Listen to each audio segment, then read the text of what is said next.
kita selalu berpendapat kita ini yang terhebat.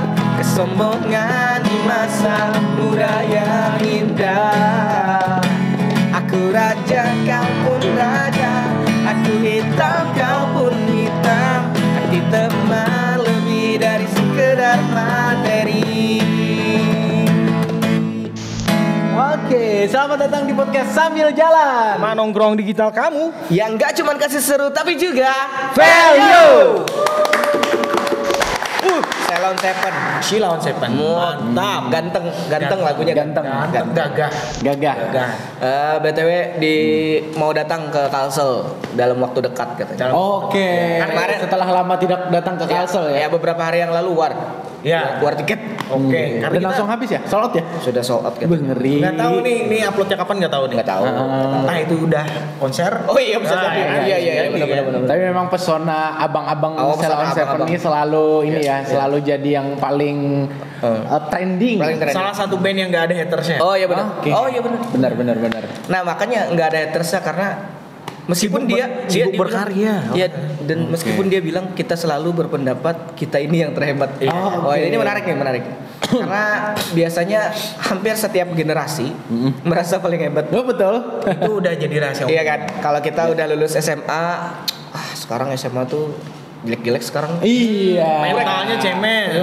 Iya. Baru digituin udah ini. Iya. Padahal yang di atas kita juga bilang, itu juga sama ini Iya. gitu-gitu terus lah ya. Tapi kadang kita juga mikir ya, di generasi kita ngelihat boomers misalnya, apa ini orang tua ini kolot banget, mikirnya terlalu konservatif. Iya.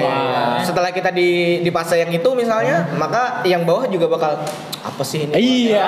Sebenarnya hampir setiap generasi tuh punya gap masing-masing. Tapi kenapa? Nah menurut kalian kenapa? Siklusnya kayak gitu ya? Iya, kenapa siklusnya selalu kayak gitu? Setiap generasi merasa generasi yang paling hebat. Nah, karena ngerasa paling hebat itu kayaknya nggak ngerti sama orang lain aja kayaknya. Nggak berusaha buat memahami orang lain. Jadi generasi yang sebelumnya atau di bawahnya itu nggak terlalu dipikirin. Jadi mikirin diri sendiri aja. Kayaknya sih kayak gitu. Iya. oke. Kalau kayak post power syndrome bisa nggak? Kayak maksudnya dulu nih misalnya katakanlah aku SMA nih kelas 3 kan powernya oke kan. Setelah lulus kan nggak ada power nih. Kayak nggak ada power lagi di SMA karena udah di kuliah kan. Jadi ya udah karena post power syndrome jadinya ya ngata-ngatain yang bawah lah pasti kayak anak-anak sekarang tuh nggak nyampe gitu. Nggak nyampe bre. Sering Kayak gitu kan. Nah kayak gitu. Iya. Nah, aku mikirnya sih itu juga salah satunya. Jadi post power syndrome ya, Ya bisa jadi. Bukan cuma di politik dia jadi yang kayak gitu-gitu. Iya. Kayak setelah menjabat dan sebagainya. Bukan karena transisi masa jabatan masa kekuasaan bukan ya? Itu ada juga. Tapi kan ini kita antar generasi nih kok kayak gitu juga. Nah, kalau dari aku salah satunya itu post power syndrome. Jadi kayak orang yang dulunya kelas 3 itu kan biasa punya privilege kayak yang kadang lebih dihormati orang bisa lama. Iya kayak gitu kayak lebih dihormati kadang karena dia kakak kelas paling ini sama kampus juga kan yang paling senior kayak gitu. Setelah nggak ada lagi ya apalagi yang bisa dilakukan selain ngata-ngatain ini. Tapi lucu juga ya. Jadi kayak meromantisasi masa lalu ya. Nah, meromantisasi masa lalu tuh juga oke tuh. Tuh gimana jadi meromantisasi masa lalu tuh jadi? Iya ya, karena kadang kita kayak gini, ibaratnya kita yaudah ya ada boomer kan, ada milenial, ada Gen Z. Terus kan sekarang ada alpha, nih Gen alpha. Nah, kita tuh kadang merasa bahwa kita sebagai kakak terus tuh ada adik-adik nih, sehingga kita merasa bahwa mereka belum banyak makan asam garam.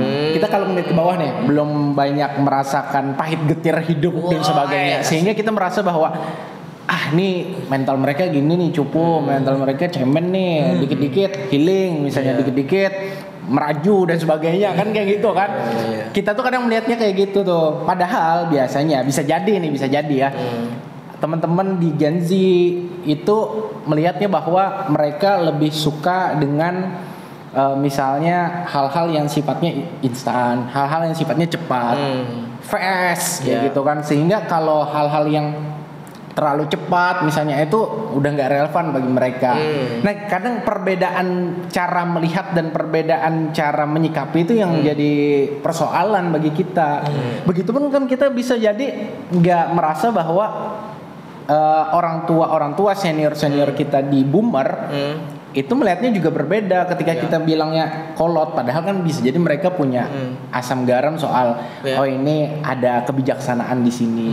Nah kayak gitu-gitu tuh yang jadi perbedaan pandangan. Perbedaan pandangan perspektif ya. Perbedaan perspektif juga. Sebenarnya kalau ketemu di tengah enak ya. Bagi boomers lambat itu tapi bijaksana.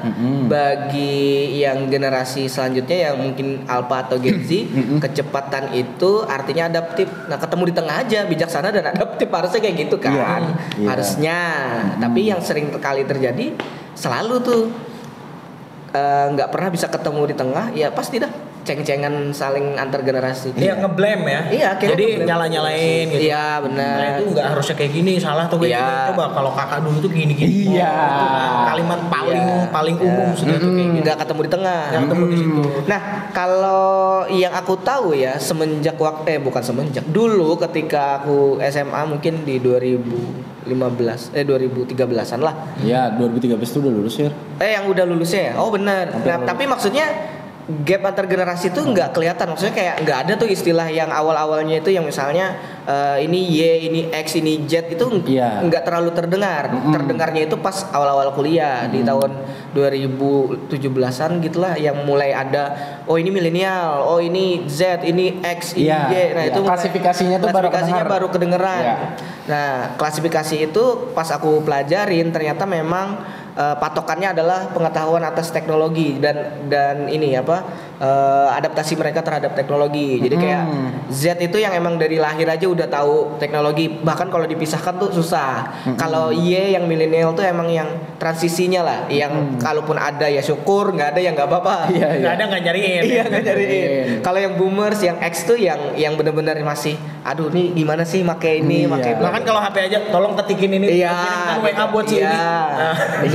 Nah dari situ tuh makin kelihatan ininya gap generationnya. Nah dari situ juga kayaknya blaming antar ini makin tinggi lagi. Blaming antar yang udahlah ya, untuk boomers tuh nggak usah ngasih tahu kita paling tahu soal teknologi misalnya. Tapi sorry Hir, ku potong. Ngomong soal teknologi, ada hubungannya sama yang karya kemarin itu tuh. Ada hubungannya. Yang mana tuh? Gimana yang merah putih itu? Iya. Yang merah putih itu. Yang one for all itu. Iya. Itu kan diproduksi oleh boomers yang generasi yang dulu kan. Tapi tayangnya di generasi yang sekarang ini. Itu gimana tuh? Kan? Generasi sekarang yang menikmati. Jadi semua generasi gitu loh. Maksudnya di tahun sekarang tapi dinikmati oleh semua generasi. Tapi yang memproduksi adalah baby boomers. Gimana tuh? Kalau dari aku tuh subjektivitas karya tuh pasti ada. Tapi teknis tuh selalu objektifnya. Iya kan. Gimana tuh? Jadi misalnya kayak teknis-teknis bahwa misal mukanya kan itu kan filmnya 3D ya ceritanya. Mukanya harusnya bisa lebih realistis lagi dan sebagainya, kan teknisnya udah ada tuh. Tapi nggak dicapai. Nah itu orang boleh kritik bahwa apaan sih ini jelek banget, boleh kritik di situ. Tapi ketika misalnya ceritanya yang dianggap kurang masuk lah ceritanya apa dan sebagainya, itu bisa jadi subjektivitas selera. Pokoknya hal-hal yang teknis yang bisa dikejar sebenarnya itu bisa dikritik banget tuh hal-hal teknisnya. Karena ada juga kan beberapa karya, contohnya kayak One Piece, habis itu yang baru aja tayang ini yang lagi FOMO-nya. Demon Slayer. Demon Slayer. Itu juga kan yang produksinya juga orang-orang yang dulu kan. Dari orang dulu kan, tapi maksudnya masih bagus-bagus aja. Masih bagus-bagus aja, masih bisa dinikmati. Bahkan animasi Indonesia yang yang juga sekarang diproduksi oleh buatan asli Indonesia juga bagus-bagus. Kayak Adit Sopo Jarwo. Terus misalnya sekarang nih ada Tengkorak apa? Lupa ya pemain lupa pokoknya yang mainnya yang itu voice overnya Denny Sumargo. tengkorak itu. Padahal sebenarnya kalau dari subjektif aku bagus tuh Merah Putih One for All itu. Iya. Kalau dirilis tahun 80-an. Karena teknisnya kan. Nah, jadi kayak gitu bilang karena secara teknisnya kelihatan seolah-olah itu buatan tahun 80-an. Nah, itu yang sebenarnya bisa-bisa aja sebagai untuk itu.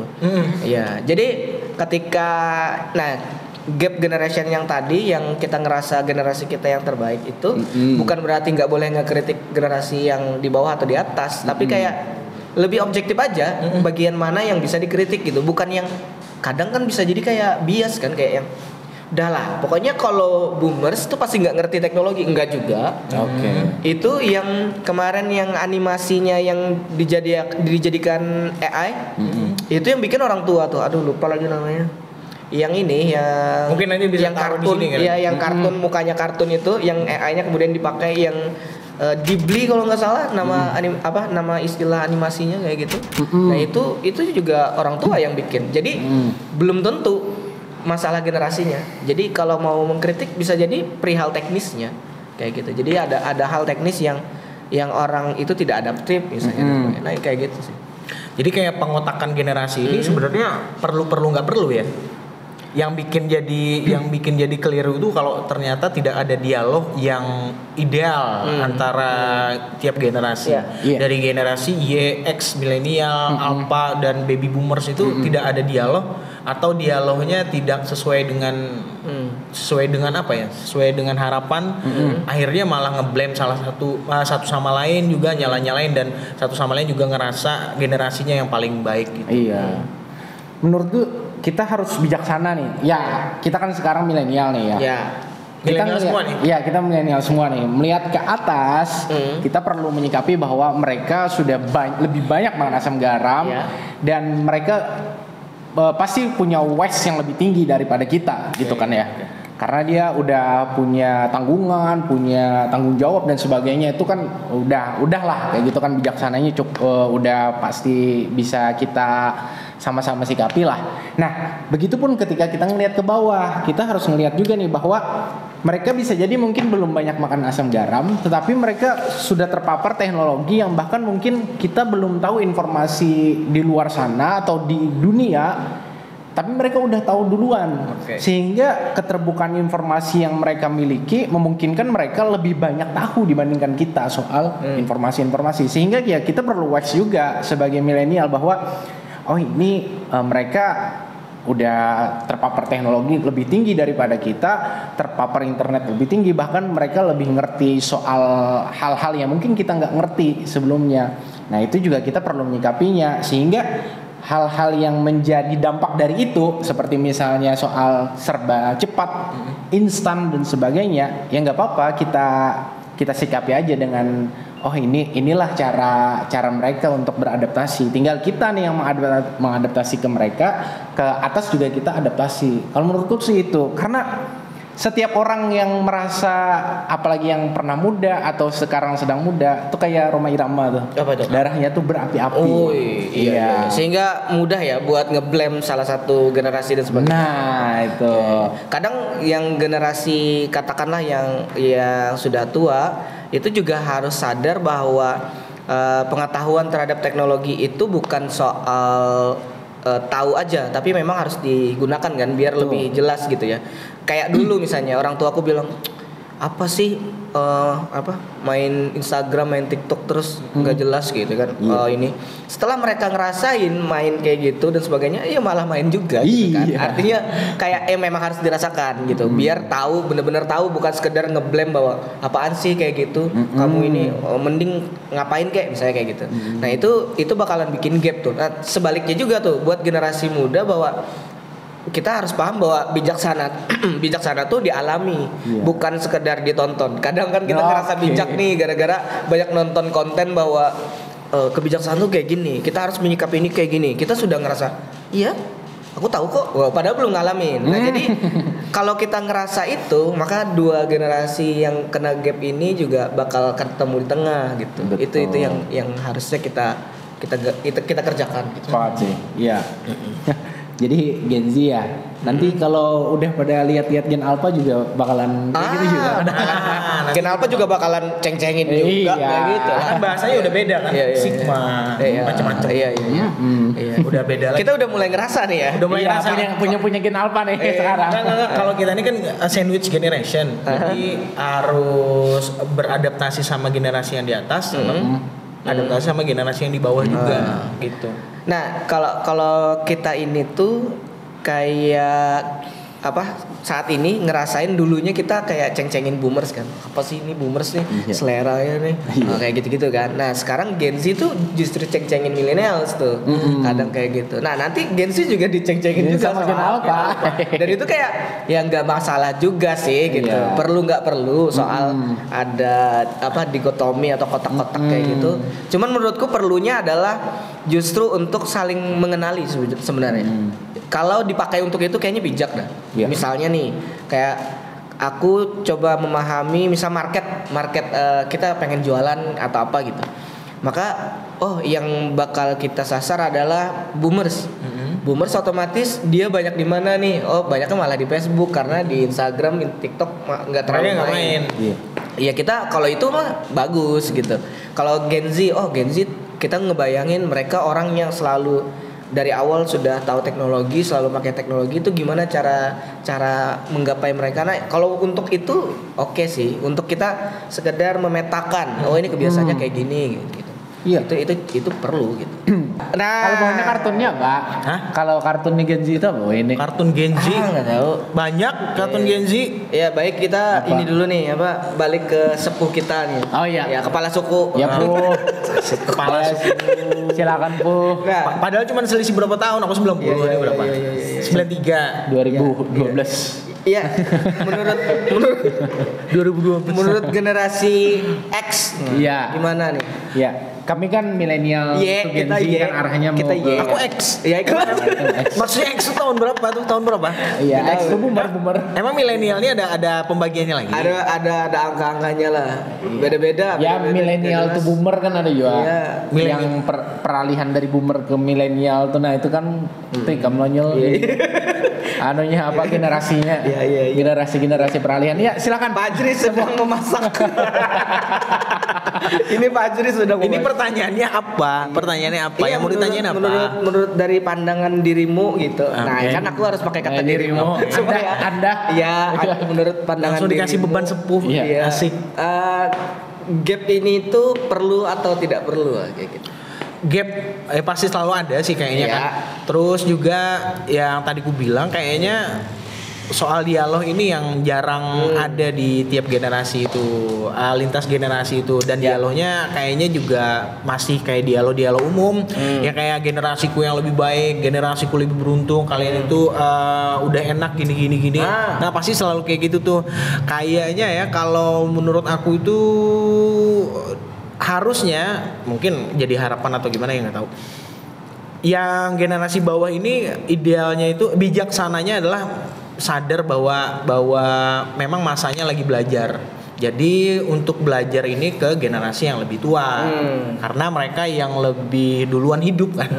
Terus juga kalau misalkan yang di tengah ya memang harus menjembatani antar dua generasi ini, dan bijaksananya lagi adalah ketika orang yang generasi paling tua ini baby boomers ini udah di fase bijaksana. Karena wise itu tuh memang idealnya ketika udah tua. Jadi kalau misalkan aku ngerasa yang muda untuk berusaha bijak itu kayak salah pakaiannya aja gitu. Salah pakaian. Tapi berusaha bukan berarti salah ya. Maksudnya yang harus dilakukan itu struggling atas ketidaktahuan, mencari ketidaktahuan itu dengan cara belajar gitu. Nuntut ilmu tapi dengan adabnya ke generasi yang lebih tua seperti apa. Ada penghormatan di situ juga, bukan berarti juga yang generasi lebih tua ini minta dihormatin, gila hormat, enggak, cuman ada adabnya aja di situ. Terus juga yang lebih tuanya harus menjembatani aja biar enggak terlalu ada generasi yang di bawah yang mau belajar, ya kita ajarin lah. Bukan harus di blame dulu, dikasih dikasih efek kejut dulu biar mereka takut, bukan berarti takut tapi nggak hormat gitu loh. Tapi akhirnya malah bikin gap. Nah itu tuh yang jadi bikin gapnya. Apa? Karena dikasih efek kejut itu tadi. Gimana tuh maksudnya efek kejut tuh? Efek kejut itu dikasih mesin. Maksudnya gimana ya? Ditakut-takutin gitu. Ada power abuse-nya di situ. Jadi akhirnya yang muda ini bukannya nah bener tuh, jadi takut belajar, takut nanya. Akhirnya mereka juga ngerasa ngapain sih belajar sama orang. Kayak dikit-dikit disalahin ya. Dikit-dikit disalahin. Iya, dikit-dikit disalahin. Apa sih ini nggak bisa kerja kan ini kayak gitu. Banyak kan kayak gitu tuh. Padahal ya memang mereka yang mau belajar karena dia nggak bisa ya pokoknya mau belajar. Kayak kita yang ngeblame saat ini generasi Gen Z itu terlalu strawberry. Ada istilah kayak gitu sekarang. Strawberry generation. Jadi ada strawberry generation. Jadi istilah kayak sandwich generation dan strawberry generation itu bukan lagi soal gap, tapi soal kayak gambaran si generasinya. Sandwich itu yang dia harus struggling untuk dirinya, tapi juga untuk orang tua, untuk adik, untuk kakaknya. Nah, gitu. Itu tuh sandwich tuh. Nah, sementara strawberry itu yang katanya kelihatannya tuh indah banget dari luar, tapi pas dimakan tuh kayak benyek, kecut dan sebagainya. Nah itu Gen Z katanya, yang katanya seolah maju banget, tapi ketika di dunia kerja, lembek banget katanya, bentar-bentar berhenti. Nah ada tuh blame kayak gitu sekarang. Tapi justru yang kayak gitu berarti kan sebenarnya yang bikin mereka balas belajar juga akhirnya gitu, kayak udah di blame segini, udah sekalian aja udah gitu. Udah mending sekalian aja. Udah di framing kayak gitu. Nah, paling pertanyaan penutup nih. How to manage paling ya yang pas ya. Gimana nge-manage biar kita jadi generasi yang tidak pernah merasa generasi kita yang paling baik. Kalau menurutku itu cukup ini sebenarnya soalnya cukup ganggu ngerasa bahwa generasi kita paling baik gitu. Nah, sekarang cara Anda ini, kalau aku dengan cara biasanya orang itu menyalahkan karena ketidaktahuan, karena nggak ngerti, nggak memahami apa sih ini, siapa itu ini? Semua generasi itu, contoh generasi baby boomer, apa sih gadget ini, ngapain sih main HP, nggak ada untungnya tahu. Sekarang ternyata kan karena belum tahu, belum bisa melihat ke depan aja. Ternyata di masa yang sekarang handphone sangat membantu sekali. Nah juga untuk yang generasi yang di bawah, jangan juga terlalu menyepelekan generasi yang di atasnya, karena sedikit banyaknya mereka memang lebih banyak tahu, walaupun kadang mereka deliverynya kadang nggak se-fresh generasi kalian, deliverynya aja, penyampaiannya aja. Jadi kalau menurutku kita itu karena perbedaan referensi ya. Boomer dulu punya cita-cita ya kalau nggak jadi presiden misalnya jadi tentara, jadi polisi. Sekarang nih misalnya kalau ditanya nih Gen Alpha atau Gen Z cita-cita apa? Kadang bisa jadi YouTuber. Kan? Jadi apa ya? Atta Halilintar. Ya gitu-gitu. Ya itu kan perbedaan referensi itu.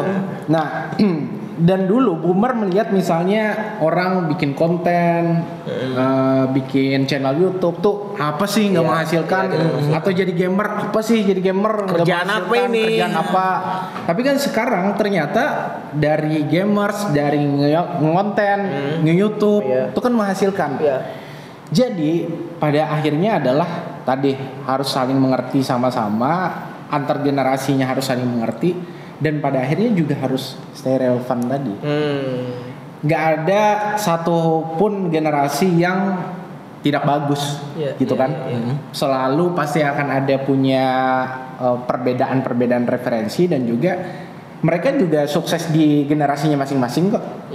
Dan pada akhirnya kalau misalnya pengen bisa tetap jadi wise, kita harus juga tetap relevan. Nah, kalau aku pribadi nge-manage-nya kalau sekarang karena aku di millennials ya, nah lagi banyakin coba kerja sama anak-anak Gen Z biar merasa kebijaksanaan yang kuambil dari yang lebih tua tuh bisa kupakai ke Gen Z, bukan untuk ngajarin mereka, tapi maksudnya aku coba ngelihat mereka sebagai orang yang paling adaptif saat ini. Nah jadi ya udah aku yang belajar ke mereka gitu. Jadi ya caraku nge-manage biar nggak nge-blame bahwa generasiku paling baik ya kayak gitu. Aku ngerasa inti kuncinya adalah jangan pernah ngerasa jadi generasi paling atas, tapi ngerasalah generasi paling tengah. Karena selalu pasti ada kan yang nanti akan ngeblame kita juga yang apaan sih nih kayak gitu. Nah kalau kita udah dari awal ngerasa bahwa kita tuh generasi yang di tengah, kita bakalan lebih wise tadi sebenarnya. Nah cuman ini pesan buat semua yang nonton ini. Hari ini kita bisa ngomong kayak gini karena kita udah ngelewatin itu semua. Tapi ketika di masa itu kita juga ngeblame orang gitu. Nah jadi untuk teman-teman yang lagi nikmatin generasinya lagi di dalam merasa bahwa generasi paling baik, ya udah nikmatin aja sambil jalan aja. Oke.